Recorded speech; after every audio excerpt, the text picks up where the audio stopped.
सुप्रभात विद्यार्थी मित्रांनो, आज आपण आपले परीक्षेसाठी शेवटचे तीन दिवस या ठिकाणी राहिलेले आहेत। रविवारी आपल्याला सगळ्यांना स्कॉलरशिपच्या परीक्षेला त्या ठिकाणी फेस करायचं आहे। तर आपण आज आणि उद्या या 2 दिवसांच्या तासिकेत मागच्या वर्षांमध्ये जे काही प्रश्न विचारले गेले होते किंवा मागील ज्या प्रश्नपत्रिका होत्या त्या प्रश्नपत्रिकांमधील प्रश्नांचं विश्लेषण, थोडक्यात PYQचं विश्लेषण आपण आज आणि उद्याच्या 2 तासिकांमध्ये या ठिकाणी घेणार आहोत। तर सुरुवातीला आपण मागच्या वर्षी 2025ला जे प्रश्न आपल्याला विचारले गेले होते त्या प्रश्नांचं विश्लेषण आपण या ठिकाणी घेणार आहोत। आता सुरुवातीला आपल्याला जो प्रश्न दिलेला आहे आपला, तो पहिला प्रश्न असा आहे की शेजारील आकृतीत घन आकाराच्या फाश्याची घडणी दाखवली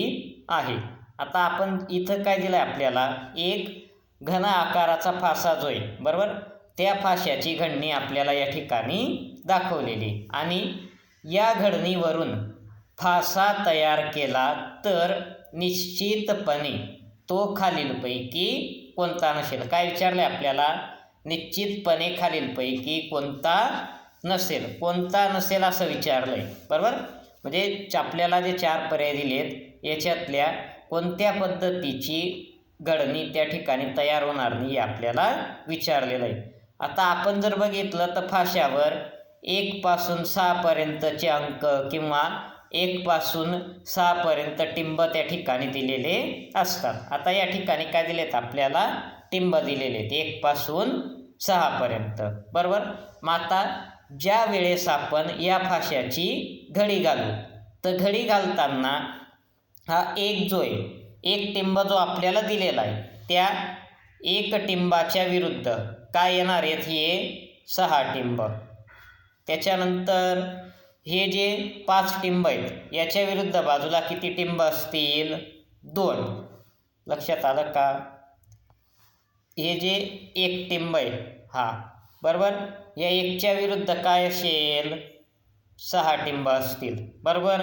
त्याच्यानंतर 5च्या विरुद्ध 2, 5 टिंबांच्या विरुद्ध हे 2 टिंब आणि 3 टिंबांच्या विरुद्ध 4 टिंब।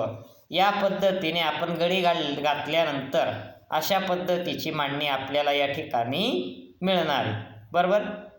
मग आता कोणत्या प्रकारचा फासा येणार नाही किंवा कोणत्या पद्धतीची घडणी येणार नाही हे कसं ठरवता येईल आपल्याला, तर जर समजा 1च्या शेजारी 6 दिलेला असेल किंवा 2च्या शेजारी 5 दिलेला असेल, 3च्या शेजारी 4 दिलेला असेल तर ती मांडणी येणार नाही, कारण ते कसे आहेत, एकमेकाच्या विरुद्ध। आता आपण पहिला पर्याय बघू। पहिल्या पर्यायात काय दिलं आहे, 1, 3 आणि 2 बरोबर।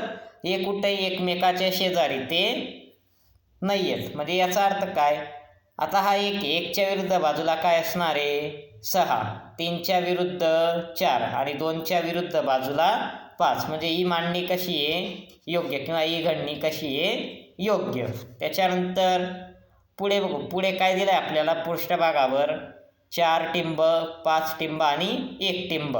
आपण जर बघितलं तर यांच्यापैकी विरुद्ध बाजूला कोणी आहे का एकमेकाच्या, नाही, म्हणून ही मांडणी पण काय आहे, योग्य आहे।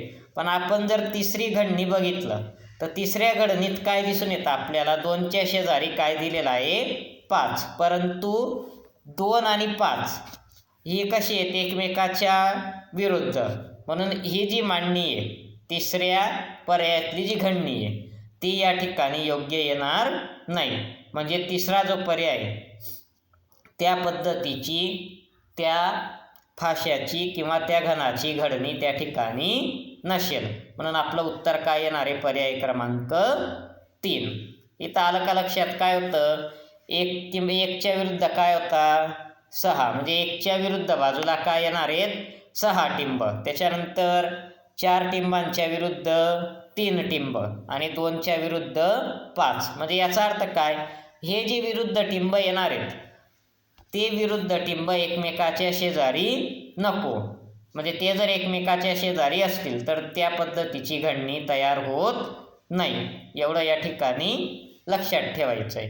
आता बघा पुढचा जो प्रश्न आपल्याला दिलेला आहे 27वा, या 27व्या प्रश्नात आपल्याला एक प्रश्नकृती दिलेली आहे आणि त्याची आरशातील प्रतिमा कशी असेल ते आपल्याला निवडायला सांगितलेलं आहे, बरोबर. आता आरशातली प्रतिमा निवडताना एक गोष्ट लक्षात ठेवायची, डावी बाजू ही कुठं जाते? उजवीकडे.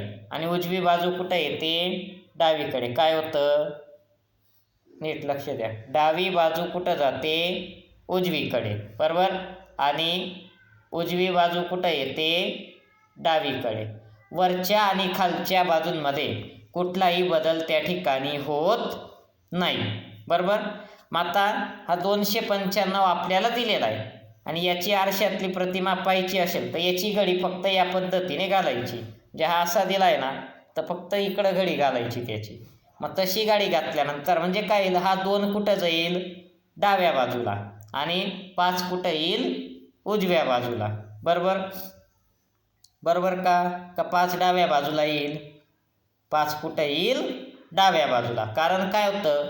उजव्या आणि डाव्या बाजूमध्ये काय होतो? बदल होतो. डावी बाजू कुठं जाते? उजवीकडे. आणि उजवी बाजू कुठं येते? डावीकडे. मग आपण जर याची घडी मारली, बरोबर, तर काय दिसतं आपल्याला? 295ची आरशातली प्रतिमा कोणती दिसेल आपल्याला? पर्याय क्रमांक 4. आरशातील प्रतिमा शोधताना नेहमी एक गोष्ट लक्षात ठेवायची की या ठिकाणी डावी बाजू कुठं जाते? उजवीकडे. आणि उजवी बाजू कुठं येते? डावीकडे, बरोबर. मग आता इथं बघा, हे 295ची आपण जर घडी मारली तर हा जो मधला अंक आहे 9, बरोबर, तो पण कुठं जाईल? तिकडं. त्याचं तोंड कुठं राहील? त्या बाजूला. म्हणजे हा 6 कसा 9 कसा होईल? या पद्धतीने, बरोबर. मासा 9 कुठं दिसतोय तुम्हाला? फक्त पर्याय क्रमांक 4 मध्ये, बरोबर. म्हणून आपलं उत्तर काय येणार आहे? पर्याय क्रमांक 4. आता हे जे प्रश्न असतात, आरशाची प्रतिमा, आरशातील प्रतिमा ओळखा, पाण्यातील प्रतिमा ओळखा, याच्यावर आपल्याला 4 प्रश्न दिलेले असतात. म्हणजे किती मार्क झाले ते? 8. आणि तंतोतंत आकृती ओळखा, ते 2 प्रश्न असतात. म्हणजे ते झाले 4 आणि 2 6. हे 12 मार्क आपल्या हक्काचे आहेत. याच्यातला एकही मार्क आपला कमी व्हायला नको. आता बघा पुढे आपल्याला लेटर काय दिले आहेत? C, R आणि Y. याची काय करायची आपल्याला? आरशातली प्रतिमा शोधायची. मग डावी बाजू कुठं जाईल? उजवीकडे. आणि उजवी बाजू डावीकडे. मग याची जर आपण घडी मारली तर काय येईल? हा जो C आहे तो कुठं जाईल? डावीकडे. पण त्याची प्रतिमा कशी दिसेल आपल्याला? या पद्धतीने, बरोबर. त्याच्यानंतर हा R जो आहे, हा R घडी मारल्यावर कसा दिसेल? या पद्धतीने. आणि हा जो Y, हा Y उजवीकडचा कुठं येईल? डावीकडे. म्हणजे आपल्याला अशी आकृती कुठं दिसते? मग पर्याय क्रमांक 1 मध्ये. म्हणून आपली दिलेल्या प्रश्नाकृतीची आरशातील प्रतिमा काय येणार आहे? पर्याय क्रमांक 1. त्याच्यानंतर आता पुढे बघा 29 आणि 30 हे जे 2 प्रश्न आपल्याला दिलेले आहेत, बरोबर. तर ते 2 प्रश्नांमध्ये आपल्याला काय शोधायचं आहे? पाण्यातील प्रतिबिंब. आता जसं आपण बघितलं की आरशातील प्रतिमेत काय होतं? डावी बाजू कुठं जाते? उजवीकडे. आणि उजवी बाजू कुठं येते? डावीकडे. तर पाण्यातल्या प्रतिबिंबात काय होतं? आपण वरची बाजू कुठं येते? खाली. आणि खालची बाजू कुठं जाते? वरती. डाव्या बाजूत किंवा उजव्या बाजूत कुठलाही बदल त्या ठिकाणी होत नाही. मग आता इथं जर आपण बघितलं, आता याची तिथं आपण घडी कशी मारत होतो? उजव्या बाजूला. आता इथं घडी कुठं मारायची? याची खाली. मग खाली जर घडी मारली आपण, बरोबर, तर आपल्याला याची पाण्यातली प्रतिमा कशी मिळेल? ही जी वरची बाजू आहे ती कुठं येणार आहे? खाली. कुठं येणार आहे वरची बाजू? खाली. म्हणजे हा L जो आहे हा कुठं येईल? खालच्या बाजूला. पण तो कसा दिसेल? या पद्धतीने उलट दिसेल. हा त्रिकोण वरच्या बाजूला याचं टोक आहे ते कुठं येईल? खालच्या बाजूला, बरोबर. त्याच्यानंतर ह्या O मध्ये हा O खाली आहे, तो कुठं जाईल? वरती, बरोबर. आणि हा पी जो आहे हा पी कसा होईल या पद्धतीने, या पीचं जे टोक आहे ते कुठं जाईल वरती, म्हणजे या पद्धतीची पाण्यातली प्रतिमा आपल्याला मिळेल. काय सांगितलं तुम्हाला पाण्यातील प्रतिमेच्या बाबतीत, वरची बाजू कुठं येते खाली आणि खालची बाजू कुठं जाते वरती, म्हणजे डोक्याकडचा भाग कुठं होतो पायाकडे आणि पायाकडचा भाग कुठं जातो डोक्याकडे.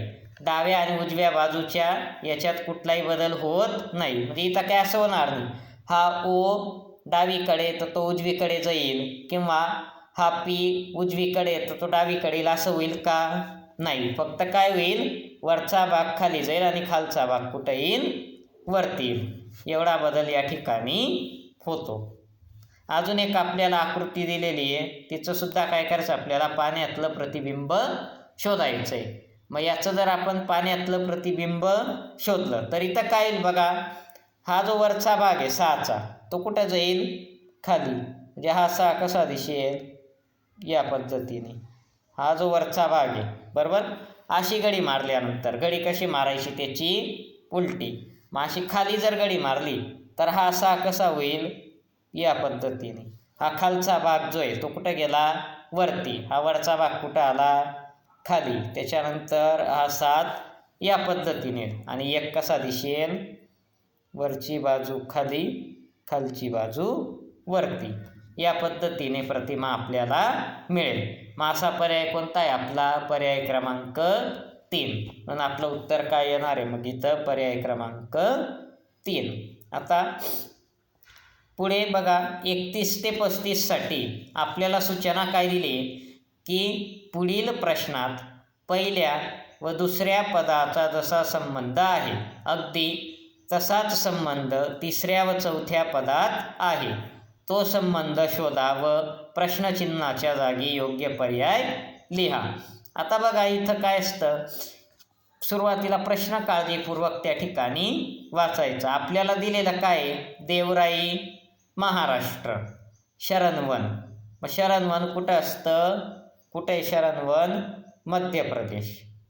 आता देवराई म्हणजे काय, आपण देवराई म्हणतो, देवराई म्हणजे काय असतं थोडक्यात देवाच्या नावाने जंगलातला जो काही भाग राखीव ठेवला जातो त्याला काय म्हणतो आपण देवराई. मग देवराई नाव कुठं आहे आपल्या महाराष्ट्रात, मग तसंच देवाच्या नावाने सोडलेला जो भाग असतो त्याला मध्य प्रदेशमध्ये काय म्हणतात शरणवन, म्हणून इथं आपलं उत्तर काय येणार आहे पर्याय क्रमांक 2 मध्य प्रदेश. पुढे 32वा जो प्रश्न दिलेला आहे त्याच्यात बघा आपल्याला पहिल्या आकृतीत आणि दुसऱ्या आकृतीत काय झालंय ते बघायचं. आता इथं पहिल्या आकृतीत आणि दुसऱ्या आकृतीत काय संबंध दिलेला दिसतो, तर इथं काय केलंय ही जी बाजू आहे ही कुठं पलटवली फक्त इकडच्या बाजूला, म्हणजे डावीकडे होती ती कुठं फिरवली आहे उजवीकडे तोंड केलंय. मग इथं पण याचं तोंड कुठं होईल, आता इकडं उजवीकडे दिलेलं होतं तर हे तोंड कुठं जाईल डावीकडे, म्हणजे हा बबल कसा होईल या पद्धतीने बरोबर. त्याच्यानंतर इथं वरचा भाग मोकळा होता, इकडं देताना काय दिला त्यांनी खालचा भाग मोकळा दिला. आता इथं काय दिलेलं आहे हा भाग आपल्याला या ठिकाणी मोकळा दिलेला आहे खालचा, तर कोणता भाग कोरा राहील वरचा, म्हणजे ही जी अशी आकृती आहे आपली बरोबर याच्यातला हा जो भाग आहे वरचा तेवढा काय राहील आपला कोरा राहील, म्हणजे उत्तर काय मिळेल आपल्याला पर्याय क्रमांक 1, काय मिळेल पर्याय क्रमांक 1. त्याच्यानंतर आता बघा 33व्यात काय रिलेशन दिलेलं आहे आपण ते बघू. इथं बघा हा जो खाली वर्तुळ दिलेलं होते ते कुठं गेले वरच्या बाजूला बरोबर, पण वरती जाताना काय झालं त्यांची संख्या 1ने कमी झाली बरोबर. त्याच्यानंतर एक खालचं जे दिलेलं होतं आकार तो कुठं आला वरचा कुठं आला खाली, पण खाली येताना काय होतंय त्यांची संख्या 1ने कमी होते. नंतर डावीकडची बाजू कुठं गेली उजवीकडचे कुठं आले डावीकडे, पण होताना संख्या 1ने काय होते कमी होते बरोबर. म्हणजे इथं 5 दिलेले आहेत तर इकडं 4 येतील, इथं 3 दिलेत तर इकडं 2. मग त्या पद्धतीने आता या त्रिकोणाच्या बाबतीत काय होईल ते बघू. बरोबर.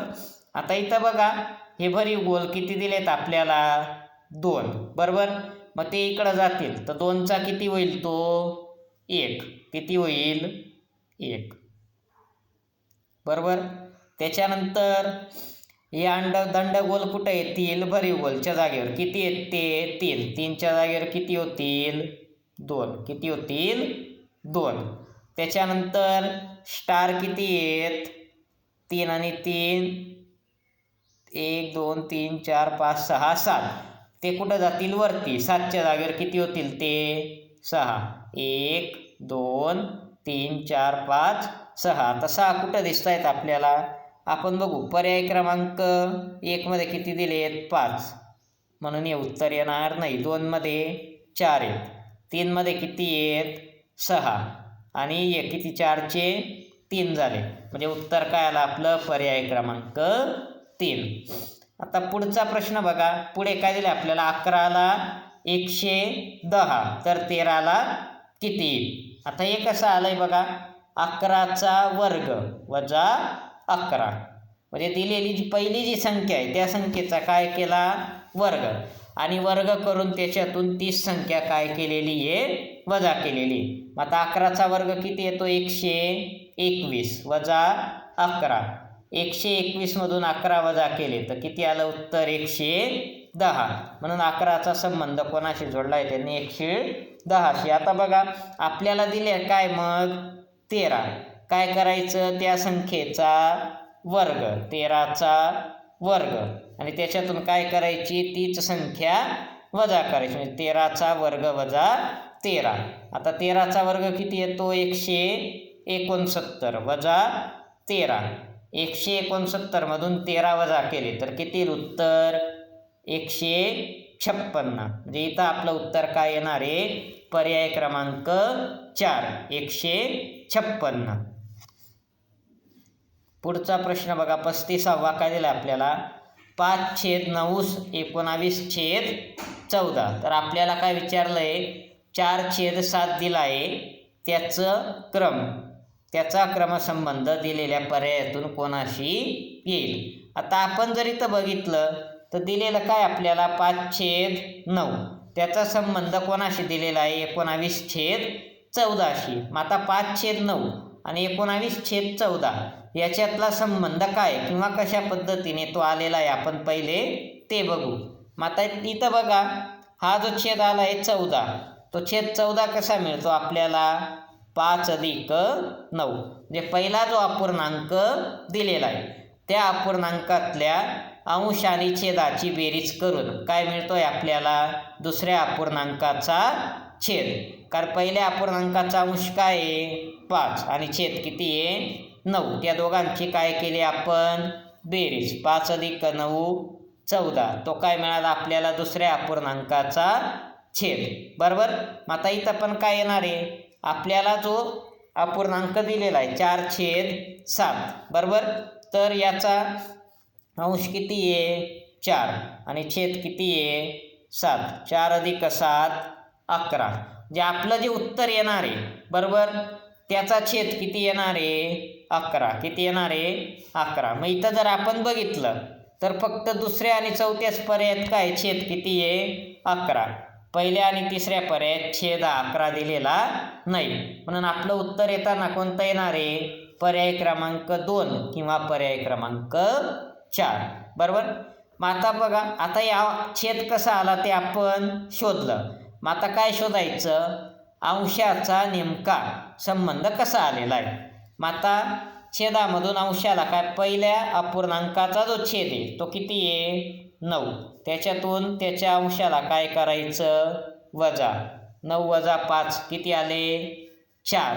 या 4चा काय करायचा वर्ग आणि त्याच्यात किती मिळवायचे 3. 4चा वर्ग 16. 16 + 3 19. म्हणजे या दुसऱ्या अपूर्णांकाचा अंश कसा मिळाला आहे तर पहिल्या अपूर्णांकाच्या छेदातून अंश काय करायचा वजा केल्यानंतर त्याचा काय केला वर्ग आणि त्या वर्गामध्ये किती मिळवले 3. आता आपण इथं करू. इथं आपल्याला पहिल्या अपूर्णांकात अंश किती दिला आहे 4 आणि छेद किती दिला आहे 7. काय करायचं पहिले छेदातून अंशाला वजा करायचं. 7 वजा 4 किती आलं उत्तर 3. या आलेल्या उत्तराचा काय करायचा वर्ग. 3चा वर्ग किती आला 3चा वर्ग 9 आणि त्याच्यात किती मिळवायचे 3. 9 अधिक 3 9 अधिक 3 किती आलं उत्तर 12. म्हणजे याचा अंश किती झाला 12. म्हणजे आपल्याला 4/7चा संबंध येणारा अपूर्णांक कोणता मिळाला 12/11. म्हणजे आपलं उत्तर काय येणार आहे पर्याय क्रमांक 2. बरोबर. आता पुढे बघा पुढचं 36 आणि 37 या प्रश्नांसाठी सूचना काय आपल्याला की खालील प्रश्नाकृतीशी तंतोतंत जुळणारी आकृती पर्यायातून निवडा. म्हणजे आपल्याला काय तंतोतंत दिसणारी आकृती त्या ठिकाणी निवडायची आहे. बरोबर. आता आपण जर निरीक्षण केलं तर इथं तंतोतंत जुळणारी आकृती आपल्याला कोणती दिसते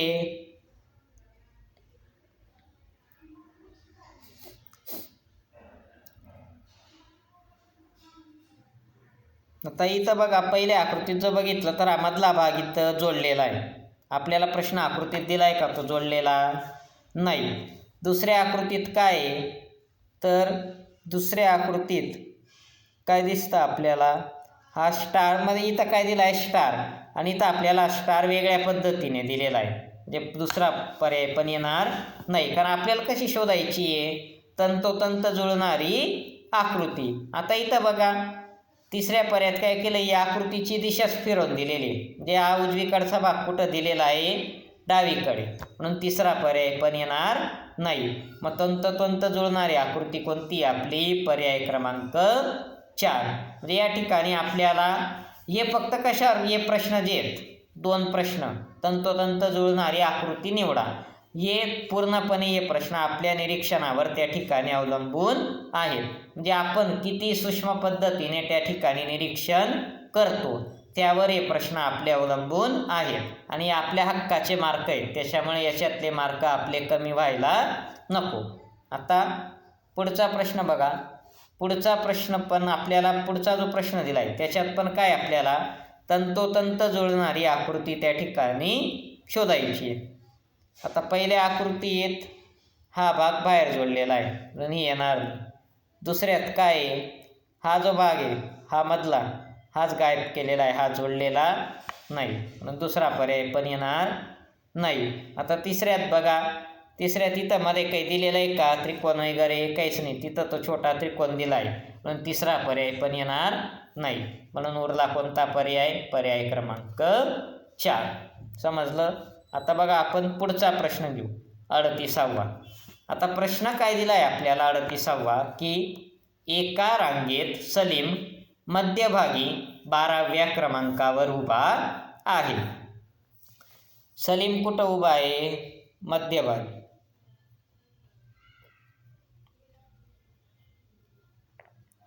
आणि त्याचा क्रमांक कितवा आहे 12. कितवा क्रमांक आहे 12. म्हणजे त्या रांगेत एकूण मुलं किती असतील मग सलीमच्या डावीकडे 11 आणि उजवीकडे 11. बरोबर.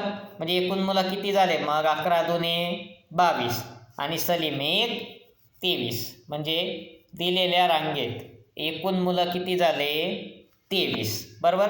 आता पुढे काय म्हणतायत ते त्याच रांगेत अंकिता उजवीकडून 8व्या क्रमांकावर उभी असल्यास. आता या रांगेत अंकिता उजवीकडून कितव्या क्रमांकावर आहे 8वा क्रमांक आहे अंकिताचा. तर आपल्याला विचारलेलं काय तिचा डावीकडून कितवा क्रमांक असेल. मग डावीकडून क्रमांक काढताना काय करायचं एकूण मुलं जी आहेत एकूण मुलं किती आहेत रांगेत 23. त्याच्यामधून हा अंकिताचा उजवीकडून असणारा क्रमांक वजा करायचा. तिचा उजवीकडून कितवा क्रमांक आहे 8वा. मग 23मधून 8 गेले किती उरले 15 आणि त्याच्यात काय मिळवायचा 1. 15 अधिक 1 16.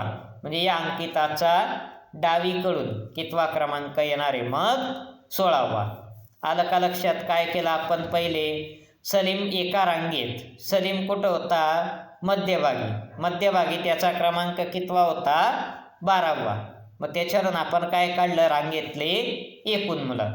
आता सलीम मध्यभागी आहे, त्याचा क्रमांक 12वा आहे, म्हणजे याचा अर्थ त्याच्या डावीकडे किती मुलं असतील? 11 आणि उजवीकडे किती असतील? 11.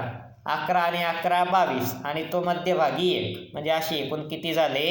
23. म्हणजे एकूण मुलं किती झाले? 23. आता त्याच रांगेत अंकिता उजवीकडून कितव्या क्रमांकावर उभी आहे? 8व्या. तर तिचा डावीकडून कितवा क्रमांक असेल असं आपल्याला विचारलेलं आहे. मग काय करणार आपण? अशा वेळेस काय करायचं असतं? रांगेतले जे एकूण मुलं आहेत, इथं एकूण मुलं किती आहेत? 23. त्याच्यातून काय करायचं? तिचा उजवीकडून जो क्रमांक आहे तो काय करायचा? वजा करायचा. आता अंकिताचा उजवीकडून क्रमांक कितवा होता? 8वा. म्हणून आपण 23मधून किती वजा केले? 8. उत्तर किती आलं आपलं? 15. आणि त्याच्यात काय मिळवायचा? 1. मग त्या 15मध्ये 1 मिळाला तर किती आलं उत्तर? 16. म्हणजे याचा अर्थ त्या अंकिताचा दिलेल्या रांगेत डावीकडून कितवा क्रमांक असेल? मग 16वा. कितवा क्रमांक असेल? 16वा. आता पुढचा प्रश्न बघा काय दिलाय आपल्याला. एका बागेत अनुक्रमे गुलाब, मोगरा, लिली, सदाफुली व झेंडूची एकूण 80 फुलझाडे एका रांगेत लावलेली आहेत. काय केलंय त्यांनी? बागेत, समजा शाळेतली बाग असेल किंवा कॉलनीत असेल, तिथं कोणकोणते फुलं लावलेत? गुलाब, मोगरा, लिली, सदाफुली आणि झेंडू. हे 5 प्रकारचे फुलझाडं त्यांनी लावलेले आहेत. किती फुलझाडं आहेत? एकूण 80 एका रांगेत लावलेले आहेत. तर लिलीचे झाड खालीलपैकी कोणत्या क्रमांकावर असेल? तो क्रमांक आपल्याला निवडायचा आहे दिलेल्या पर्यायातून. आता अशा वेळेस काय करायचं? आता इथं आपल्याला काय विचारलेलं आहे? लिलीचा क्रमांक. मग आता आपण जर बघितलं तर इथं लिली अनुक्रमे लावली, म्हणजे लिली सुरुवातीला पहिल्या लाईनीत लावताना कितव्या क्रमांकावर लावलेली आहे? 3ऱ्या. बरोबर. मग अशा वेळेस काय करायचं? दिलेल्या पर्यायातून 3 वजा करायचा. बरोबर. आणि तो 3 वजा करून आलेल्या वजाबाकीला कशाने भाग गेला पाहिजे? एकूण फुलांच्या क्रमांकाने भाग गेला पाहिजे. पूर्ण भाग गेला पाहिजे. काय सांगितलं? लक्षात आलं का? आपल्याला ज्या फुलाचा क्रमांक विचारलेला आहे ते फूल अनुक्रमे लावताना, म्हणजे हा जो क्रम आपल्याला दिलेला आहे याच्यात कितव्या क्रमांकावर जे दिलेलं आहे तो क्रमांक काय करायचा? दिलेल्या पर्यायातून वजा करायचा. आता इथं लिलीचा क्रमांक किती आहे? 3. जे दिलेल्या पर्यायामधून काय वजा करायचा? 3. आणि 3 वजा केल्यानंतर आलेलं जे उत्तर आहे त्या उत्तराला इथं एकूण फुलांचे प्रकार किती आहेत? 5. जर त्या उत्तराला 5ने पूर्ण भाग जात असेल तर त्या क्रमांकावर लिलीचं झाड असणार आहे. मग आता इथं पहिला पर्याय काय दिला आपल्याला? 68. 68मधून किती वजा करायचे? 3. काय आलं उत्तर? 65. आता या 65ला कशाने भाग द्यायचा? एकूण फुलं किती आहेत इथं? 5. एकूण किती प्रकारची फुलं आहेत? 5. मग या 65ला कशाने भाग द्यायचा? 5ने. आणि या 65ला 5ने भाग दिल्यानंतर जर पूर्ण भाग जात असेल, आपण भाग देऊन पाहू. 5 1 5. किती उरले? 1. 5 3 15. पूर्ण भाग या ठिकाणी गेला. म्हणजे पूर्ण भाग जात असेल तर ते लिलीचं झाड त्या क्रमांकावर असतं. म्हणून माहिती आहे लिलीचं झाड कोणत्या क्रमांकावर असणार आहे? 68व्या क्रमांकावर त्या ठिकाणी असणार आहे. कसं काढलं ते लक्षात आलं का? काय केलं आपण या ठिकाणी? आपल्याला किती झाडं दिलेले होते? 5 प्रकारचे फुलं दिलेले होते, बरोबर.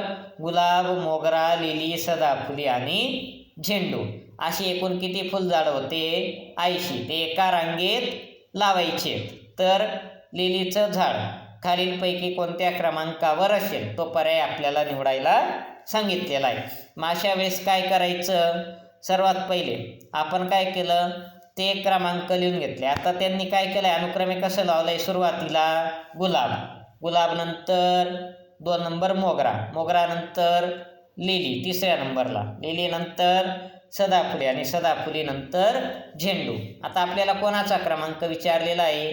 लिलीचा, की लिलीचं झाड कोणत्या क्रमांकावर असेल.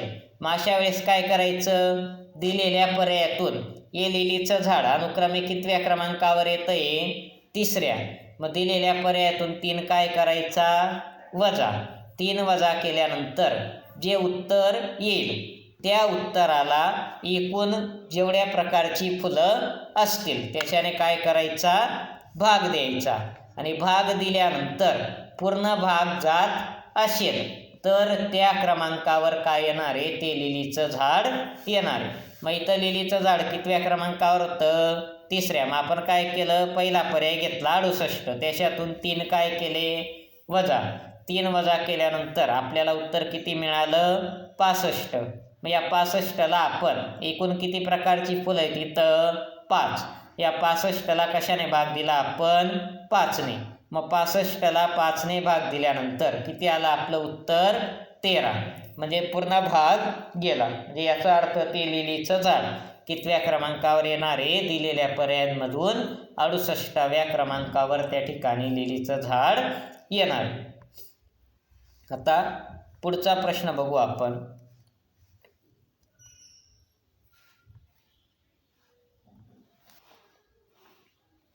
आता बघा, पुढचा प्रश्न आपल्याला दिलेला आहे. अर्नाल्ड उगवत्या सूर्याकडे पाहत उभा होता. तो त्याच स्थितीत डावीकडे 45 अंशाच्या कोनात 2 वेळा वळला तर त्याच्या डाव्या हाताकडील दिशा कोणती असेल? आता बघा, अर्नाल्डचं तोंड कुठं होतं? पूर्वेकडे, या बाजूला, बरोबर. तो कुठं वळला? तिथून डावीकडे 45 अंशाच्या कोनात 2 वेळा वळला. म्हणजे तो किती वळला? एकूण 90 अंश, बरोबर. 45 45 90. मग आता तो डावीकडे, आता आपण जर बघितलं इथं आपल्याला दिशा दाखवल्यात. ही दिशा काय झाली? पूर्व, ही दक्षिण आणि इकडची पश्चिम. त्याचं तोंड कुठे होतं? पूर्वेकडे. तिथून तो काय झाला? 2 वेळा 45 अंशात वळाला. म्हणजे आता त्याचं तोंड कुठे येणार आहे? उत्तरेकडे, बरोबर. मग उत्तरेकडे तोंड आल्यानंतर त्याच्या डाव्या हाताची दिशा आपल्याला विचारलेली.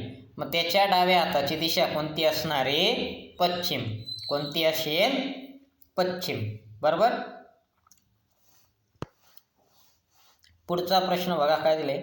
सुखविंदर आकृतीत दाखविल्याप्रमाणे ए या ठिकाणापासून बी या ठिकाणापर्यंत चालत गेला तर त्याचा डावा हात किती वेळा पूर्वेकडे येईल? आता हे प्रश्न सोडवताना सर्वात सोपी ट्रिक काय लक्षात ठेवायची? तो जेवढ्या वेळेस खाली गेलेला आहे, बरोबर, ए कडून बी कडे जाताना, ए या ठिकाणापासून बी या ठिकाणापर्यंत जाताना जेवढ्या वेळेस तो खालच्या दिशेने गेलेला असेल तेवढ्या वेळेस काय असेल?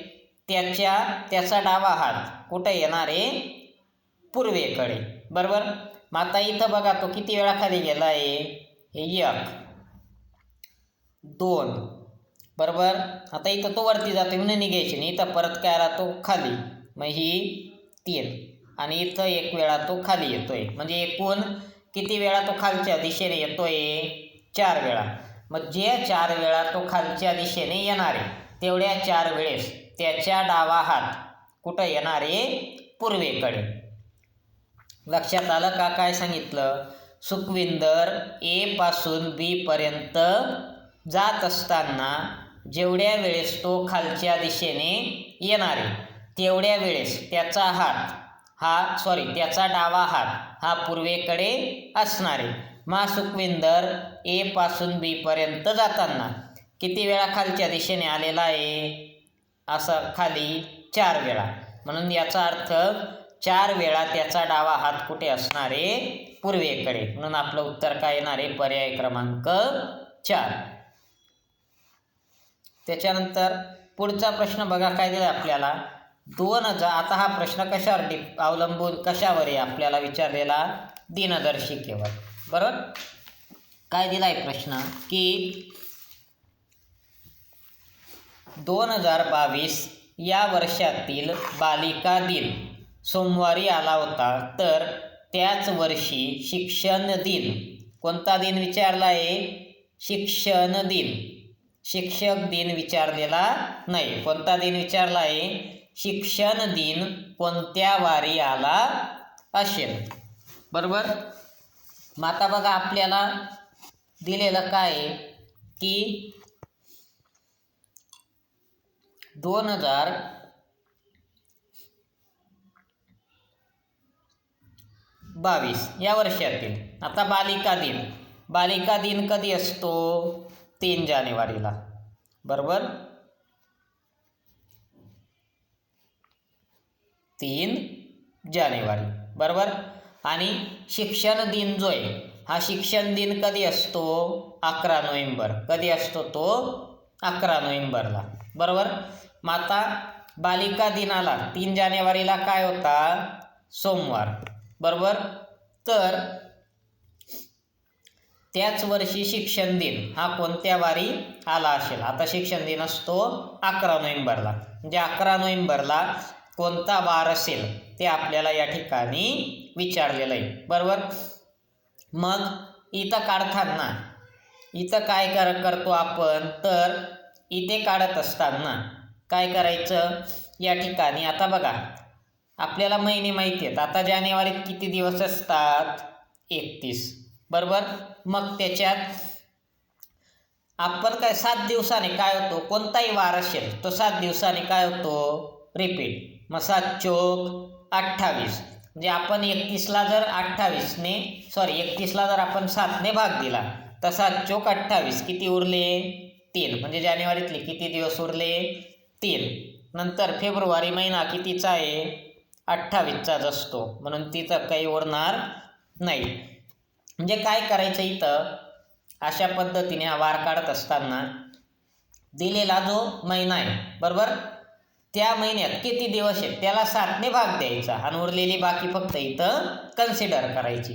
आता 2022 एकही लीप वर्ष नाही, म्हणून फेब्रुवारी किती दिवस असतील? 28ला 7ने पूर्ण भाग जातो, तिथं काही उरणार नाही. त्याच्यानंतर मार्चमध्ये 31, 7 चोक 28, किती उरले?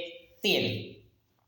नंतर एप्रिल किती दिवस आहेत? 30, 7 चोक 28, किती उरले? 2. मेमध्ये 31, किती उरतील? 3. जून कितीचा आहे?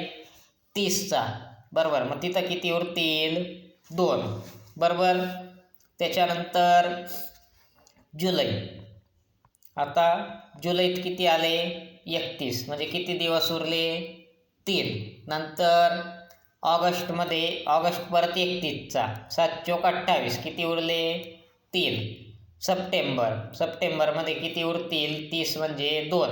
ऑक्टोबरचे 3. बरोबर. या पद्धतीने झालं. आता त्याच्यानंतर आता यांची बेरीज करू आपण. किती येते बेरीज? 3 अधिक 3 6, 6 अधिक 2 8, 8 अधिक 3 11, 11 अधिक 2 13, 13 अधिक 3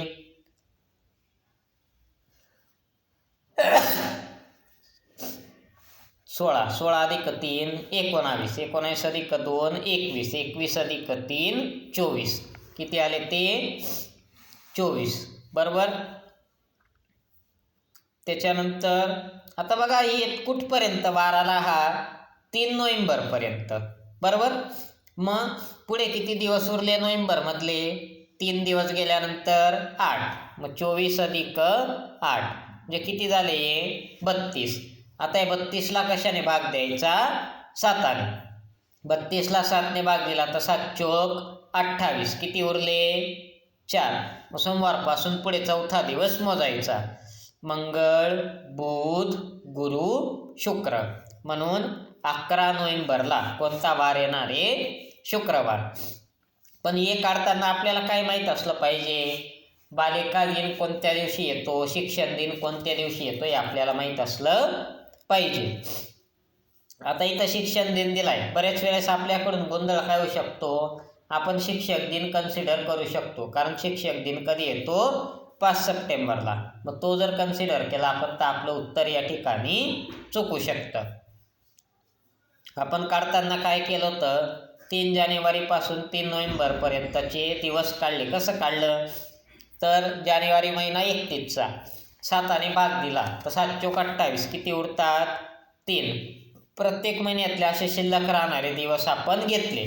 त्या महिन्यातील एकूण दिवसांना 7ने भाग दिल्यानंतर मग ते किती आले? 24. आणि आपलं किती तारखेपर्यंत काढलंय आपण? 3 नोव्हेंबरपर्यंत. मग नोव्हेंबरमध्ये किती तारीख आहे? 11. मग ते किती दिवस उरतात? 8. मग आपण काय केलं? 24मध्ये 8 मिळवले म्हणजे किती आले? 32. या 32ला कशाने भाग द्यायचा? 7ने. 7 चोक 28 किती उरले? 4. मग सोमवारपासून पुढे 4 दिवस मोजायचे. मंगळवार, बुधवार, गुरुवार आणि शुक्रवार. या पद्धतीने आपल्याला मिळतं. आता पुढचा 43वा प्रश्न काय दिला आपल्याला? बाजूच्या वेन आकृतीत त्रिकोणात खो खो खेळणारे. त्रिकोण काय दाखवतो? खो खो खेळणारे विद्यार्थी. नंतर आयतात कॅरम. आयत काय दाखवतो? कॅरम खेळणारे विद्यार्थी. आणि वर्तुळ काय दाखवतो? लंगडी खेळणारे विद्यार्थी. मग आपल्याला विचारलेलं काय आहे? यावरून कॅरमपेक्षा लंगडी खेळणाऱ्या विद्यार्थ्यांची संख्या कितीने जास्त अथवा कमी आहे? मग अशा वेळेस काय करायचं? आता आयत काय दाखवतो? कॅरम खेळणाऱ्या विद्यार्थ्यांची संख्या. मग आयतात असणाऱ्या सर्व विद्यार्थ्यांची संख्या जी त्यांची काय करायची? बेरीज. मग आयतात किती कॅरम खेळणारे किती विद्यार्थी आहेत? मग आयतात कोणकोणत्या संख्या दिल्या आहेत? 6, 5, 7 आणि 3. या सगळ्यांची काय करायची? बेरीज. 6 अधिक 5 अधिक 7 अधिक 3 किती आली ती बेरीज? 6 अधिक 5 11. 11 अधिक 7 18. 18 अधिक 3 21. म्हणजे कॅरम खेळणारे विद्यार्थी किती आहेत? एकूण 21. हे काय खेळणारे आहेत? कॅरम. आता आपण लंगडी खेळणारे एकूण विद्यार्थी काढू. लंगडी खेळणारे एकूण विद्यार्थी किती आहेत? म्हणजे वर्तुळात येणाऱ्या एकूण संख्या कोणकोणत्या आहेत त्या? 9 अधिक 8 अधिक 5 अधिक 7. मग किती झाले ते? 9 अधिक 8 17. 17 अधिक 5 22. 22 अधिक 7 29. म्हणजे कॅरम खेळणारे एकूण विद्यार्थी किती आहेत? 21. आणि लंगडी खेळणारे एकूण विद्यार्थी किती आहेत? 29. मग याचा अर्थ कॅरमपेक्षा लंगडी खेळणाऱ्या विद्यार्थ्यांची संख्या कशी आहे? 8ने जास्त. कशी आहे? 8ने जास्त. म्हणून आपलं उत्तर काय येणार आहे? पर्याय क्रमांक 1. त्याच्यानंतर पुढचा प्रश्न दिलाय बघा आपल्याला 44वा. काय दिलाय? प्रश्नचिन्हाच्या जागी कोणती संख्या येईल ते पर्यायातून निवडा. आता आपल्याला इथं काय दिलं? एक चौरस. त्या चौरसाच्या बाहेर 4 संख्या दिल्या आहेत आणि मध्ये एक संख्या त्या ठिकाणी दिलेली. मग आपल्याला चौथ्या चौरसात काय दिलं आहे? त्या चौरसाच्या कोपऱ्यावर 4 संख्या आपल्याला दिलेल्या आहेत आणि मध्यभागी काय दिलं आहे? प्रश्नचिन्ह. मग त्या प्रश्नचिन्हाच्या जागी कोणती संख्या येईल ते आपल्याला या ठिकाणी विचारलेलं आहे. बरोबर. मग आता इथं कसं येणार आहे बघा.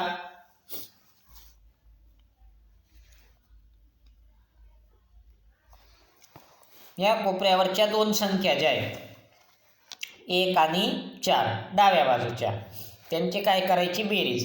1 अधिक 4 काय करायची? बेरीज. 1 अधिक 4 किती येतो? 1 अधिक 4 5. या 5चा काय करायचा? वर्ग, 5चा वर्ग 25, त्याच्यातून 1 वजा करायचा, 25 वजा 1 24. आलं उत्तर? बरोबर. आता पुढे करून पाहू. पुढे काय आहे? 2 अधिक 5. कुठल्या संख्या घेतोय मी? डावीकडच्या. त्याचा काय करायचा? वर्ग. 2 अधिक 5 7. 7चा वर्ग, 7चा वर्ग 49. 49 वजा 1 किती येतं उत्तर? 48. त्याच्यानंतर पुढे 3 आणि 6. 3 अधिक 6 9. 9चा वर्ग 81. 81 वजा 1 80. मग इथं काय येईल? 4 आणि 7 दिलंय. 4 अधिक 7 11. 11चा वर्ग 121 वजा 1 किती आलं उत्तर? 120. किती आलं? 120. आता ही एक पद्धत झाली. इथं दुसरी पद्धत काय आहे? या ज्या संख्या आहेत समोरासमोरच्या यांची काय करायची? बेरीज. 3 अधिक 1 किती आले? 4. त्याच्यानंतर 4 अधिक 2 6. आणि या आलेल्या बेरजेचा काय करायचा? गुणाकार. 4 गुणिले 6 किती आलं उत्तर? 24. मग तसं इथं पाहू. 4 अधिक 2 6. 5 अधिक 3 8. 8 × 48. म्हणजे काय? समोरासमोरच्या संख्यांची काय करायची? सुरुवातीला बेरीज आणि नंतर त्यांचा काय करायचा? गुणाकार. मग इथं बघू. 6 अधिक 4 10. 5 अधिक 7 12. आणि मग यांचा काय करायचा? गुणाकार. 10 गुणिले 12 किती आलं उत्तर? 120. म्हणजे दोन्हींपैकी कोणत्याही पद्धतीने आपण उत्तर काढलं तरी ते उत्तर किती येत आहे आपलं? 120. आता पुढचा प्रश्न दिलाय बघा आपल्याला 45वा. प्रश्नचिन्हाच्या जागी कोणती संख्या येईल ते पर्यायातून निवडा. मग ते दोघं आपल्याला संख्या काय दिल्या आहेत? 33 23 36 25 39 27 आणि 42. या ठिकाणी आपल्याला काय चाललंय? प्रश्नचिन्हाच्या जागी कोणती संख्या येईल ते पर्यायातून शोधा. मी तर संख्या काय दिल्यात आपल्याला? 33 23 36 25 39 27 42 आणि प्रश्नचिन्ह. आता इथं जर आपण बघितलं तर काय लक्षात येतं आपल्या की या ज्या संख्या आहेत बघा, 33 अधिक 3 36. 36 अधिक 3 39. 39 अधिक 3 42. बरोबर. आणि दुसऱ्या संख्या जी आहे 23 अधिक 2 25. 25 अधिक 2 27. मग 27 अधिक 2 किती येणार आहे? 29. बरोबर. त्याच्यानंतर दुसरं लॉजिक काय लावता येईल इथं बघा. जे समोरासमोरच्या ज्या संख्या आहेत 33 अधिक 6 39. 36 अधिक 6 42. 23 अधिक 4 27. मग इथं काय? 25 अधिक 4 29. म्हणजे दोघांपैकी कोणती एक पद्धत वापरून आपण या ठिकाणी उत्तर काढू शकतो. आता पुढचा प्रश्न बघा. 46 ते 50साठी काय सूचना आहेत आपल्याला? प्रश्नाच्या सुरुवातीला काही पदं आपल्याला या ठिकाणी दिलेली आहेत. त्यांचा काय? एका समान वैशिष्ट्यानुसार एक गट तयार होतो. मग या गटात बसणारं पद आपल्याला दिलेल्या पर्यायातून निवडायचं आहे. मग काय दिला आहे तो प्रश्न बघा. प्रश्न 46वा काय दिला आपल्याला? वसुधा धरती क्षमा. आता हे जे तिन्ही नावं जर आपण बघितले, वसुधा धरती आणि क्षमा, हे काय आहेत? पृथ्वीचे समानार्थी शब्द आपल्याला दिलेले आहेत. मग दिलेल्या पर्यायातून पृथ्वीचा समानार्थी शब्द कोणता आहे? अवनी. म्हणून इथं आपलं उत्तर काय येणार आहे? पर्याय क्रमांक 3 अवनी. त्याच्यानंतर 47वा जो प्रश्न आहे तो काय दिला आपल्याला? अमिबा, गांडूळ आणि झुरळ. काय दिलं आहे? अमिबा, गांडूळ आणि झुरळ.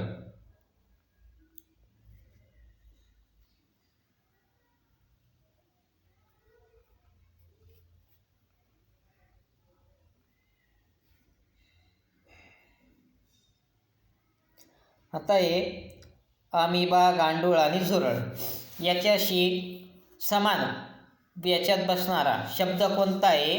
गोगलगाय. बरोबर. आता इथं हे जे प्राणी आहेत, बरोबर, आपल्याला काय दिलं आहे ते म्हणजे अमिबा, गांडूळ आणि झुरळ यांच्याशी समानता दाखवणारा प्राणी कोणता आहे? मग दुसरा गोगलगाय. कोणता आहे? गोगलगाय. आता इथं अमिबा म्हणजे काय? एक पेशीय. बरोबर, म्हणजे सगळ्यात सुरुवातीचा. त्याच्यानंतर गांडूळ, झुरळ, मग पुढे काय तर गोगलगाय. आता इथं जर आपण बघितलं हा 48वा प्रश्न, तर याच्यात काय दिसतं आपल्याला? ज्या बाहेर आता चौकोन दिलाय, बरोबर, चौकोनाला किती बाजू असतात? 4. मग मध्ये रेषा देताना किती मारलेत त्यांनी रेषा? 5. म्हणजे एकने वाढवलेत. 1 2 3 4, 1 2 3 4 5 6, सॉरी, म्हणजे एकने नाही, कितीने वाढवले आहेत? 2ने. म्हणजे आपल्याला बाहेर जी आकृती दिलेली आहे त्या आकृतीला जेवढ्या बाजू असतील त्याच्यापेक्षा 2ने वाढवून मध्यभागी त्या आकृतीच्या मध्ये रेषा त्यांनी त्या ठिकाणी मारलेल्या आहेत. आता चौकोनाला किती बाजू असतात? 4. मग त्या चौकोनामध्ये किती रेषा आहेत? 6. आता त्रिकोणाला किती बाजू असतात? 3. मध्ये जर आपण रेषा मोजल्या तर किती आहेत त्या? 5. म्हणजे 2ने काय केले आहेत? वाढवले आहेत. आता इथं ही कशाची आकृती आहे? षटकोन. षटकोनाला किती बाजू असतात? 6. मध्ये रेषा किती दिल्या आहेत? 1 2 3 4 5 6 7 8. म्हणजे 2ने संख्या वाढली. मग आपण जर पर्यायांमध्ये बघितलं, जर त्या पर्यायात काय दिसतं आपल्याला? हा काय दिला आहे? पंचकोन. पंचकोनाला किती बाजू असतात? 5. मग तिथं किती रेषा पाहिजेत? 7 आहेत का? मोजू. 1 2 3 4 5 6 7. म्हणजे याचा अर्थ आपलं उत्तर काय येणार आहे? पर्याय क्रमांक 2. त्याच्यानंतर आता पुढे बघा 49वा जो प्रश्न आहे, हा प्रश्न तर तुमचा कोणाचा चुकायला नको, कारण इथं काय दिलं आपल्याला? जोडमूळ संख्या 73 71 61 59 31 29 या काय जोडमूळ संख्यांच्या जोड्या. मग पुढची जोडी काय येणार आहे आपली? 19 17. कोणत्या संख्या आहेत या? जोडमूळ संख्या. बरोबर. आता पुढचा प्रश्न दिलाय बघा 50वा. तिथं आपल्याला संख्या दिल्या आहेत 3, 28 10 आणि 91. आता ह्या ज्या तिन्ही संख्या आहेत 28 10 आणि 91, या तिन्ही कोणत्या संख्या आहेत? त्रिकोणी संख्या. मग पुढची त्रिकोणी संख्या दिलेल्या पर्यायातली त्रिकोणी संख्या कोणती? आपली 78. म्हणून इथं उत्तर काय येणार आहे आपलं? पर्याय क्रमांक 2. या ठिकाणी आपण आपली आजची तासिका थांबवूया. उद्याच्या तासिकेला आपण राहिलेल्या प्रश्नांचं विश्लेषण त्या ठिकाणी घेऊ.